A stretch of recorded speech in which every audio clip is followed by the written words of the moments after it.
Hello friends, welcome back to our channel. ఎవరైనా మన ఛానల్ని ఫస్ట్ టైం చూసేటట్లయితే ప్లీజ్ లైక్, షేర్, సబ్స్క్రైబ్. మా అక్క ఇంట్లో అయితే ఫంక్షన్ అయితే జరిగింది. అది ఏం ఫంక్షన్ అనేది ఈ వీడియోలో అయితే మీకు నేను చెప్తాను. నేను హాస్టల్కి 3 డేస్ ఎందుకు అప్ అండ్ డౌన్ చేశాను అనేది కూడా మీకు చెప్తాను. అక్క వాళ్ళైతే కొత్తగా ఇల్లు కట్టారని చెప్పాను కదా, ఆ ఇంటికి అయితే గృహప్రవేశం అయితే ఉంది. ఆ రోజు ఈ వంటలన్నీ మా అక్క వాళ్ళు సిద్ధం చేశారు.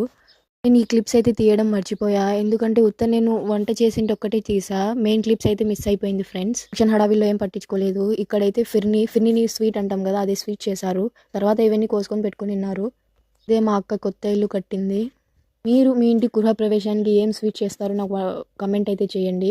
నేనైతే చాలా ఎంజాయ్ చేశాను ఫ్రెండ్స్. మా అక్క ఇంట్లో ఫంక్షన్ అంటే మా ఇంటి ఫంక్షన్ మాదిరి కదా. ఇంకా నేను హాస్టల్కి ఎందుకు అప్ అండ్ డౌన్ చేశాను అంటే ఫంక్షన్ ప్లస్ ఫీవర్ 2 ఉండే, అందుకే అప్ అండ్ డౌన్ చేయాల్సి వచ్చింది. మొత్తం నాన్ వెజ్ ప్రిపేర్ చేసిండే మా అక్క గృహప్రవేశానికి అయితే. మేమైతే బాగా ఎంజాయ్ చేసాం గాయస్. ఇదైతే బోటి కర్రీ. సబ్స్క్రైబ్.